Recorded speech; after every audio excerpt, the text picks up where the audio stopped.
Notícias. A rádio que pega você. Onda FM 87,5. Olá, é um prazer grande reencontrá-lo mais uma vez aqui no Debatendo Cidades. Está na Onda, tá legal, programa que tem por condão o fato de trazer à tona principais ocorrências para estimular o debate, ampliar conhecimentos e despertar o interesse crítico dos cidadãos que residem aqui nas cidades que formam o Cimbaju, Caieiras, Cajamar, Franco da Rocha, Francisco Morato e Mairiporã. Pois bem, na primeira semana do mês de junho se celebra o Dia Mundial do Meio Ambiente, em especial no dia 5. A data foi instituída pela Organização das Nações Unidas, a ONU, lá atrás, em 1972, e visa promover a conscientização sobre os cuidados com a natureza. Esta é a oportunidade ideal para destacar projetos e iniciativas relacionadas com o meio ambiente. Comparece à mesa do Debatendo as Cidades Ives Tomazini. Escreveu um livro e produziu um documentário que expõe a necessidade de preservação dos recursos naturais e dos povos indígenas, especialmente na floresta amazônica. A obra Pop a Brasiliana narra uma aventura eletrizante que tem como pano de fundo os dramas enfrentados na Amazônia. Já o documentário apresenta informações sobre a floresta, em especial a região de Laranjal do Jari, e dos povos que vivem nela em uma narrativa que reúne elementos lúdicos e artísticos. É com ele que saberemos um pouco mais acerca do seu trabalho concernente à pesquisa para a produção do livro e do documentário. O Debatendo as Cidades pela Rádio Onda FM está no ar, com direção, edição e apresentação de Célio Campos. Confira! Ives, muito prazer, obrigado por atender-nos. Você é do litoral de São Paulo, é isso mesmo? Seja bem-vindo à Rádio Onda FM, ao programa Debatendo as Cidades. E aí, Célio, tudo bem? Isso mesmo, sou aqui de Santos, litoral de São Paulo, e eu agradeço demais a oportunidade que vocês estão me dando aí da Rádio Onda FM para falar um pouquinho do meu trabalho. É uma pergunta que parece retórica, mas é importante. O que levou ou o que leva um administrador por formação, como é o seu caso, ter tanto gosto pela escrita? Inclusive, normalmente é comum profissionais deixar uma carreira promissora pelo desejo maior de cumprir sonhos. Com você foi assim também? Então, essa questão para mim é até um pouquinho, eu levo pro lado dramático da coisa, assim. A escrita para mim é meio que literalmente quase que toda a razão da minha vida, assim. A minha vida inteira foi, né, e é desenhada em torno da escrita. Isso já mudou meus caminhos profissionais diversas vezes. Já diversas vezes optei por ganhar menos, mas ter mais condições, né, mais oportunidade de continuar escrevendo, em detrimento de melhores salários, né? Porque geralmente, falando como funcionário, assim, né, em trabalhos paralelos à escrita, geralmente trabalhos que envolvem liderança e mais responsabilidade prejudicariam, ao meu ver, assim, a minha qualidade da escrita, né, cotidiana. Então eu acabo sempre tendendo a priorizar, a dar mais chance à qualidade em torno da escrita, né, na minha vida, assim. E a administração, na verdade, veio depois. Eu já escrevia antes de cursar administração. A administração foi um erro de percurso. Na verdade, eu entrei na faculdade pensando no comércio exterior, né? Eu sou formado em administração com ênfase em comércio exterior, e de repente, quando eu vi, eu estava formado em administração. Mas eu falo que é bom, foi positivo isso, porque eu não gosto de falar sonhador, né? Porque o sonho é algo intangível, e a escrita pede muito, muito trabalho mesmo, assim, árduo, de pesquisa e tal. E assim, sendo formado em administração, isso me deu uma visão bastante pragmática sobre cumprimento de prazos e objetivos. Não que eu consiga sempre, mas eu faço de tudo, assim. Eu tabelo, eu crio organogramas e tal. Então, sem administração, com certeza isso tudo não teria sido possível.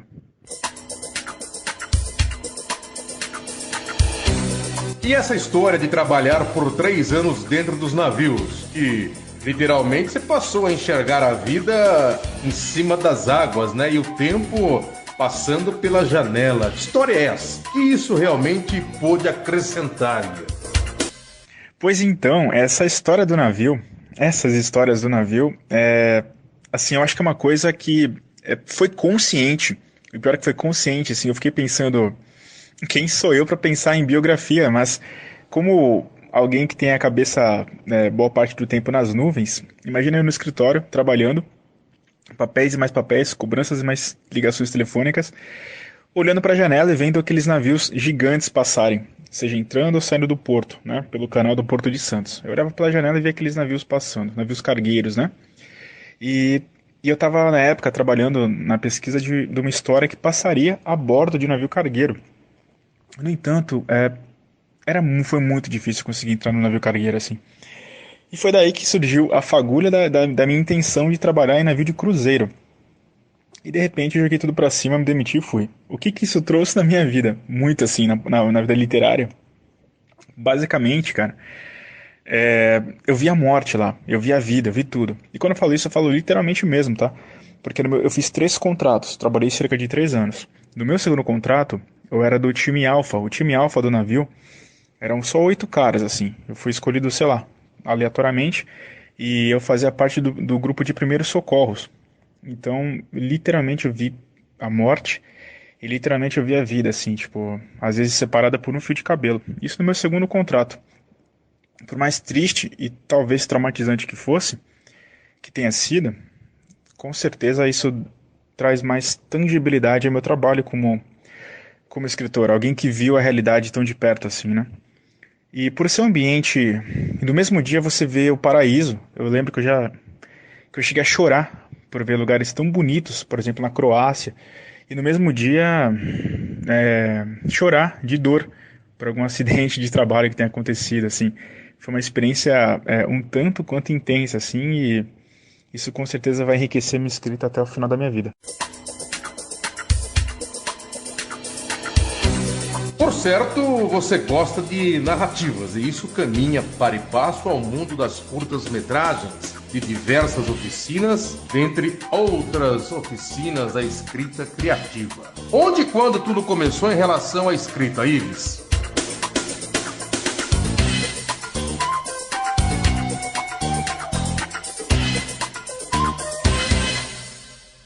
É engraçado isso, porque por mais que pareça clichê, assim, muitos escritores e escritoras falarem que começaram na infância, é verdade, assim.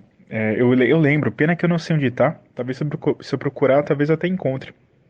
Eu lembro de eu datilografando da máquina de escrever do meu pai, que inclusive hoje em dia tá comigo, no escritório dele.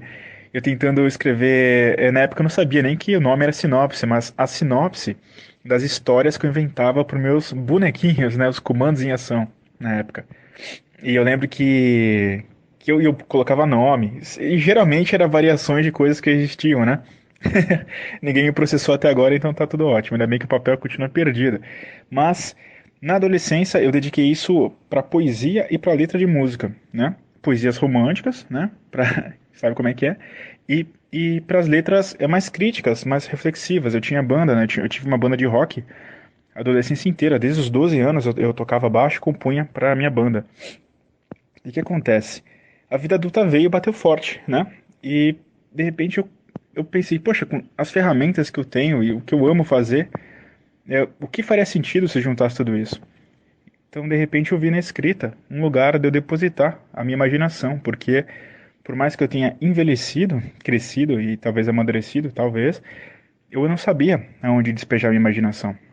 Eu não queria simplesmente, sei lá, varrer para baixo do tapete e bater carimbo, sabe? Então, para continuar vendo sentido em tudo, assim, eu comecei a escrever. Eu comecei a escrever muito cedo, assim. Só que eu lembro claramente que antes disso eu já escrevia, mas com 19 anos eu comecei a escrever um romance e eu falei, esse eu vou terminar. E eu me dediquei bastante e tal, e não terminei, mas cada texto incompleto é um aprendizado pro próximo, né? Em 2011, ano que escreveu o primeiro conto, você venceu em segundo lugar. O primeiro prêmio literário, o professor Mário Carabarral, de poesias da Academia de Letras de Santa Catarina, né? Com a poesia Galo. O que a gente encontra de especial nessa obra em particular? Sim, sim, é verdade. 2011 foi um ano, é um ano para mim muito importante, né, em se tratando da minha carreira literária, porque foi um ano que sabe quando você junta assim bastante não, alguma experiência, você fala, não, eu vou sair da gaveta, né? Sair do armário. E foi o que eu fiz. E nesse ano eu publiquei dois contos. Eu publiquei um conto, o meu primeiro conto publicado foi um conto chamado O Segredo da Água. É um conto, eu gosto muito desse conto até hoje, mesmo tendo sido escrito e publicado há mais de 10 anos, né? É um conto sobre um detetive particular que vai atrás de um jogador de futebol desaparecido. Ele para numa ilha, enfim, tem um culto lá, é bem interessante. É bem curtinho, assim, mas bem significativo, assim, para mim. Nesse mesmo ano eu publiquei também outro conto, um terror, um Velho Oeste terror, que era a proposta da editora, no caso, né? Era uma antologia, uma coletânea de contos. Eu publiquei, como que é? Só o Dinheiro dos Mortos. Tem aventura e comédia, então já tem um pouquinho um pouquinho, né, do humor que tem no meu livro atual, Pulp Brasiliana. E essa poesia eu também ganhei esse ano, então 2011 realmente foi um ano muito importante. Essa poesia, eu acho que o que chamou a atenção para eles é que eu brinquei muito com aliterações. Então, por exemplo, é uma poesia em que na primeira estrofe eu abuso palavras com a letra G, né? E a segunda estrofe A, terceiro L, né? E a terceira estrofe O. Então, por exemplo, eu começo assim, Garboso, galã, gabava-se no galpão, mesmo guardado na gaiola.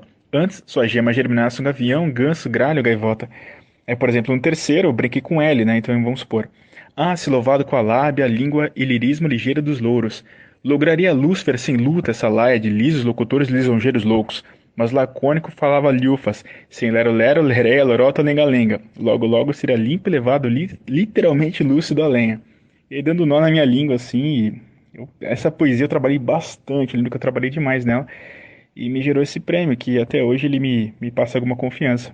Em Puta Brasiliana, seu novo livro, qual que é o papel de Sabrina Barlavento? Eu também gostaria que você falasse, se possível, do Rafael Perso, né? Que flerta com o narcotráfico, enfim, para se aventurar em um cemitério nazista abandonado. Gostaria que você detalhasse isso, justamente para que os ouvintes do Debatendo Cidades compreendessem um pouco mais acerca desse trabalho.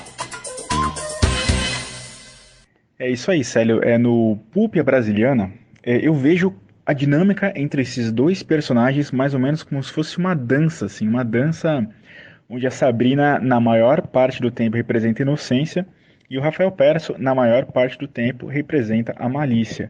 Mas a brincadeira é essa, a dança dá voltas. Então, né, não é necessariamente o que parece ser de começo. A Sabrina Barlavento, nela eu desabafei muito sobre o que eu penso sobre a escrita e especificamente a literatura de entretenimento, que todo mundo não, mas muitas pessoas menosprezam a literatura de entretenimento sem se dar conta que a maioria dos livros imortais que fizeram e vão fazer tanta diferença pra gente, para pensar, Os Três Mosqueteiros, por exemplo, é literatura de entretenimento, é uma aventura, mas tá aí até hoje. E a Sabrina, ela defende isso, e ela fala que através do entretenimento, a gente consegue levar a pessoa até o estado alfa, digamos assim, no flow, né? No fluxo natural e onde a pessoa se limpe de qualquer preconceito para então aceitar outros pontos de vista e outras reflexões. Ela acredita, assim como eu, que a narrativa de entretenimento tem o poder de forma suave fazer alguém se despir de preconceitos e se colocar em lugares que jamais se colocaria se lesse um texto que mais parecesse um sermão, né? O Rafael Perso, eu não vou falar como é que termina o livro, se ele realmente é um cara ruim ou não, né? Essa é a graça dos anti-heróis. Você nunca sabe, na verdade, se ele é um anti-herói ou se é um vilão. Mas o Rafael Perso, na verdade, ele, assim, não é spoiler, não vou estar estragando, porque logo no segundo capítulo isso é dito, né? Ele não, a priori, ele fala que ele jamais trabalharia com narcotráfico, né? Com drogas. No entanto, ele vem de uma de derrotas atrás de derrotas na vida, e de repente ele vê a oportunidade de fazer o jogo dele virar se ele encontrar o local da queda de um avião do narcotráfico. E nessa ele entra em contato com uma mulher muito interessante que ele conheceu 11 meses atrás, que é a Sabrina Barlavento, uma escritora. e que eles estão sem contatos desde então, né? E juntos eles vão nessa aventura. Ô Ives, quais são os reais pilares de Pulp à Brasiliana que trazem para o cenário nacional uma trama de tirar o fôlego e também aborda temas como o descaso destinado ao segmento indígena, que a gente normalmente, recorrente, se ouve, se vê falar e pouco se faz a respeito? Olha, eu acredito que os melhores pilares assim de Pulp Brasiliana ficam nos pontos mais sensíveis da trama.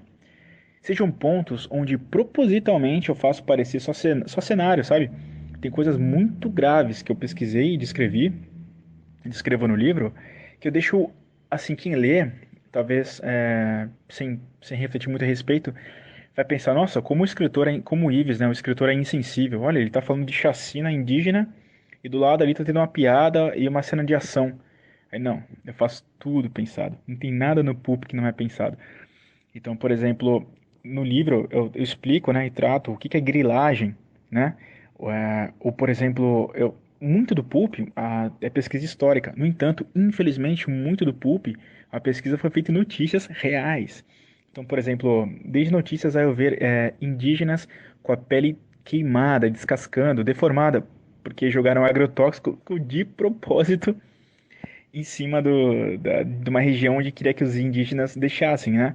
Então não foi por acidente, jogaram de propósito. Então, por exemplo, isso no livro eu coloco. Mas eu não paro um capítulo inteiro para fazer um jornal nacional. Eu coloco isso dentro da trama, dentro do ritmo narrativo de uma trama de aventura. Então aí que, por exemplo, muita gente vai olhar e pensar que talvez eu seja insensível, mas não. Pelo contrário. Inclusive, um dos desafios do Pulp Brasiliano foi escrever através da boca de personagens que eu discordo veemente, e personagens inteligentes. Isso é muito difícil. Por exemplo, tem um capítulo onde tem um debate, mas em meio a uma jornada, a uma aventura, eles debatem, dialogam sobre as vantagens do desmatamento da floresta no século atual. E o personagem que é a favor disso é muito inteligente, então é bem perigoso.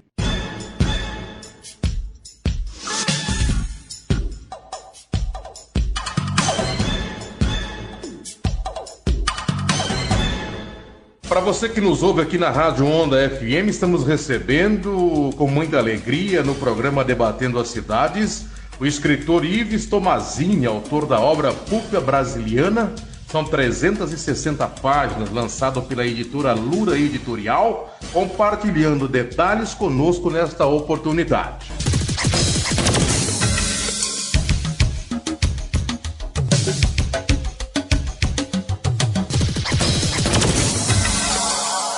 Ambientalizado junto à Amazônia, deve ter patrocinado a você uma espécie de leitura única, até incrível, eu diria. Como envolver o leitor nessa trama, ora levando ao dinamismo peculiar Steven Spielberg, outra remetendo ao estilo característico visto na vasta literatura assinada por Luiz Fernando Veríssimo.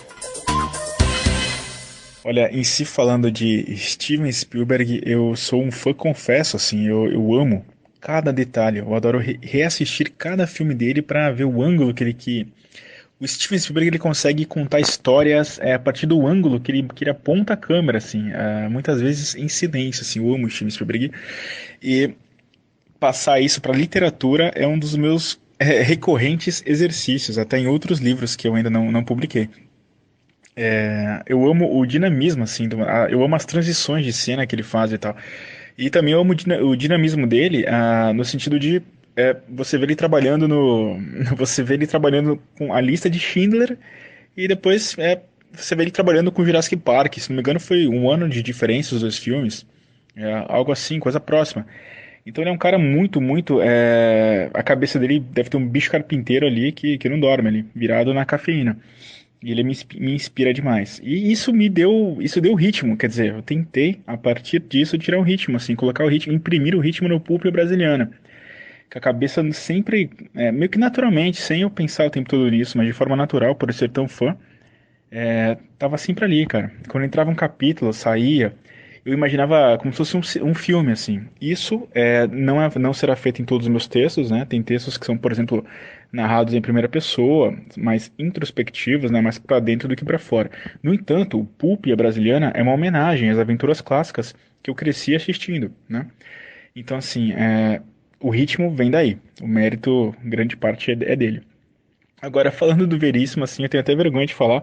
Na verdade, Veríssimo é mais a parte do humor, eu acho, e da naturalidade dos diálogos, assim, entre alguns personagens, tá? Porque, por exemplo, tem personagem meu que mais parece um palestrante, né? E realmente, inclusive, ele é chamado pelos outros de tagarela e tal, mas uma grande fonte de fatos históricos. No entanto, o Veríssimo acho que entra mais no diálogo entre dois personagens, que eu não vou falar o nome, mas quem lê vai ver como é que é dinâmico, parece que foi gravado, assim, duas pessoas conversando. E eu falo isso sem vaidade nenhuma, porque esses personagens, eles mais mandavam em mim do que eu mandava neles, assim.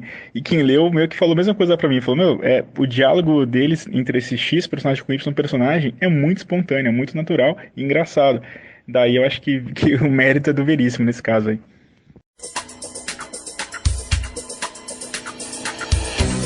Ao mostrar os bastidores do processo de um escritor, o livro me parece representar com maestria todos aqueles que possuem a necessidade ardente de chacoalhar a vida para encontrar inspiração e alcançar seus objetivos.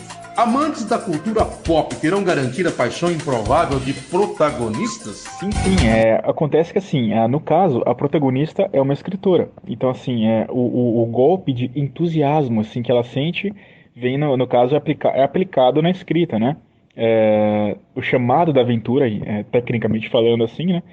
Acontece para uma escritora. No entanto, a gente pode aplicar isso, acho que a pessoa que lê, espero eu, né, que sinta esse entusiasmo em sua área, né? Não digo nem mesmo necessariamente profissional, mas na sua vida, assim, no âmbito pessoal. A gente, às vezes, está no automático, vivendo o cotidiano, que às vezes a gente nem sequer repara a ponto de parar para reclamar. A gente simplesmente está no automático, fases da vida, né? E de repente um chamado da aventura acontece e tudo muda. Aí que tá, pode mudar para melhor ou para pior. No caso da Sabrina, eu não vou contar para não estragar, mas esse golpe de entusiasmo é o que eu tentei, é o que eu senti escrevendo o livro. Então é muito honesto e eu tentei fazer a protagonista passar por isso também, né? O chamado da aventura dela vem no formato de uma pessoa fazendo literalmente um convite para ela para uma aventura, no caso, né? Então, o mais literal impossível. No entanto, eu acho que assim, com aplicabilidade, o leitor consegue imaginar isso na própria vida também, de outras formas. Pô, que legal, Ives, que legal, legal demais da conta, hein?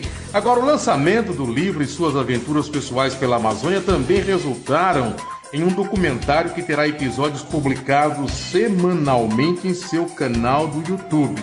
A obra audiovisual apresenta informações sobre a floresta, em especial a região de Laranjal do Jari e dos povos que vivem nela, em uma narrativa que reúne elementos lúdicos e artísticos. Pois bem, o que podemos acrescentar sobre isso em meio a esta entrevista em Ives? Então, em 2017, quando eu comecei a estruturar e a pesquisar o Pulp e a Brasiliana, eu descobri, né, sobre a existência de um suposto túmulo, né, nazista, numa ilha fluvial no meio da floresta amazônica. Eu estava morando na Itália na ocasião e zero possibilidade de cogitar na minha cabeça pessoalmente ir lá no momento, né? No entanto, eu pesquisei, assisti documentários em branco e preto, traduzi documentos e tal. Então eu descobri que o Hitler tinha mandado uma expedição aqui para o Brasil em 1934. Chegou aqui no Rio de Janeiro. E, se não me engano, em 1935 eles começaram a expedição na região do Jari, do Rio Jari, que é no sul, começa no sul do Amapá, e eles subiram pelo rio até o norte, né? Acontece que um desses caras morreu. Um membro da expedição nazista morreu. O nome dele é Joseph Greiner. E o túmulo dele está até hoje lá. Dentro, né, no território pertencente ao município chamado Laranjal do Jari.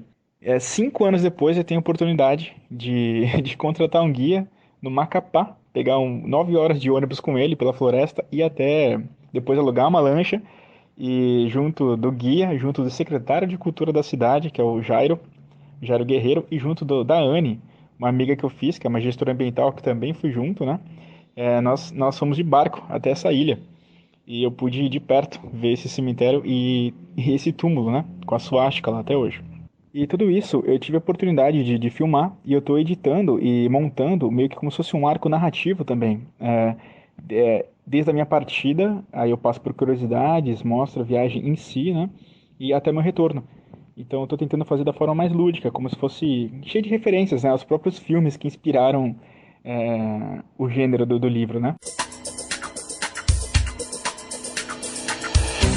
Tamanho gabarito, tamanho conhecimento, tamanha propriedade com que tem tratado o tema. Vou te perguntar o seguinte: você pensa em novos lançamentos, faz projeções futurísticas, projetos já em compasso de espera? Fale sobre o que poderemos ter pela frente sob sua concepção e mesmo digitais. Afinal, depois do primeiro, a tendência sempre será o que está por vir, né? Maravilhosa pergunta, Célio, porque realmente na minha cabeça, nesse exato momento, tem uns 5 ou 6 bichos carpinteiros brigando para ver quem ganha a luz do dia aqui.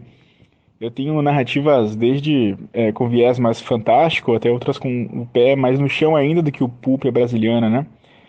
Todas elas com o mesmo DNA, assim, creio eu que no futuro, se eu tiver a oportunidade de publicar várias histórias, as pessoas que lerem cada uma delas vão ver que todas têm uma relação, por mais que às vezes façam parte de gêneros diferentes, né?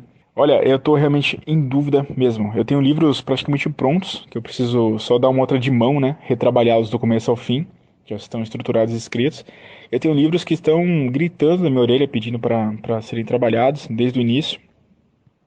No entanto, no meu plano de carreira, assim, eu decidi que, no mínimo, um livro por ano eu tenho que publicar.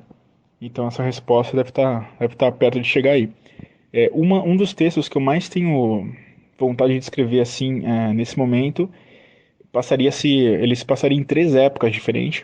E envolveria a pirataria, no século XVI, envolveria a primeira ditadura do século XX, aqui no Brasil, e envolveria o final da segunda, assim. Também tem bastante aventura, só que assim, imagina um ponteiro um pouquinho mais apontado para a realidade, em alguma dessas épocas, e no século XVI o ponteiro é apontado para a fábula, praticamente. Então, assim, é um livro que eu tô apaixonado há anos, e tem uma gaveta cheia de livros que eu preciso ler para pesquisar para esse livro, e anotações também tem de anos, né? E esse é um livro que provavelmente ele vai ganhar essa briga aí na minha cabeça. Para fechar, o livro, lançado pela editora Lura Editorial, pode ser encontrado de maneira física, R$ 37,90, através do e-book, que é o livro digital a R$ 14,90, 360 páginas, no site da Amazon. É isso mesmo que eu estou falando aqui? É isso mesmo, o livro ele está disponível na Amazon, né, tanto em papel quanto digital. E assim, caso a pessoa queira o livro com uma dedicatória especial para alguém, para dar de presente ou para si mesmo, fique à vontade para me chamar no inbox do Instagram. Pode chamar @ives_tomazini. Eu adoro conversar com quem está lendo o livro, assim. Eu gosto de receber feedback em tempo real. Então acho muito engraçado as pessoas odiarem o personagem, aí depois passa alguns dias, manda mensagem que já está gostando e está odiando o outro. Para mim é uma delícia, é um prazer. Acho que a parte mais prazerosa para mim, assim, dessa experiência toda é essa, assim. Então fiquem à vontade de me chamar no inbox do Instagram, caso queiram pedir o livro com uma dedicatória especial para alguém ou para si mesmo.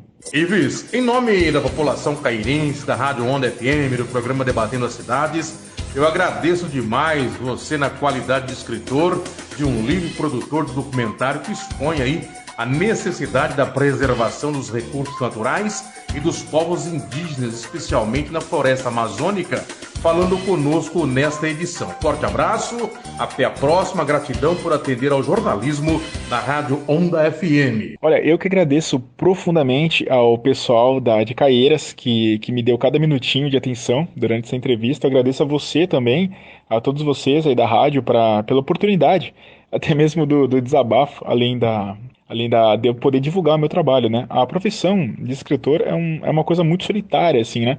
Então a gente acaba tendo poucas oportunidades de tagarelar a respeito de alguns detalhes. Então agradeço demais profundamente vocês. Meu trabalho ele é voltado para o entretenimento, ele quer divertir. No entanto, como a gente falou agora há pouco, dentro do entretenimento eu procuro colocar muita substância. Daí eu respeito muito o tempo do leitor também. Daí que eu faço muitas pesquisas, daí eu fui pessoalmente lá na Amazônia para fazer as pesquisas e tal. Então, assim, por mais que o trabalho seja solitário, eu sempre tenho em mente que sem as outras pessoas, eu só sou uma pessoa falando sozinho com o editor de texto.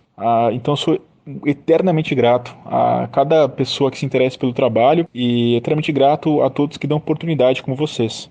Um grande abraço. Ok, meus amigos, tá aí, portanto, o programa Debatendo as Cidades volta brevemente em seu rádio.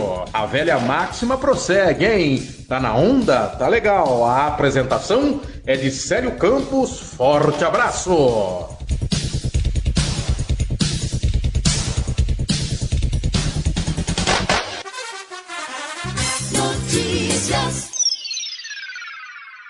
A rádio que pega você. Onda FM 87,5.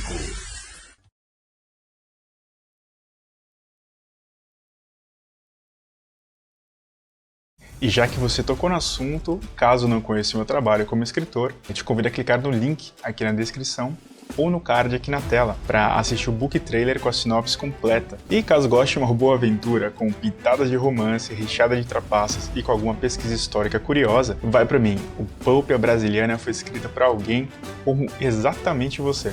É sobre uma escritora e um golpista. Sabendo que Barlavento vê o mundo de forma romântica e aventuresca, Perso usa termos como cemitério nazista, segredos da ditadura e caçadores de tesouro, quando na verdade busca o local da queda de um avião do narcotráfico. Ele quer aquela carga.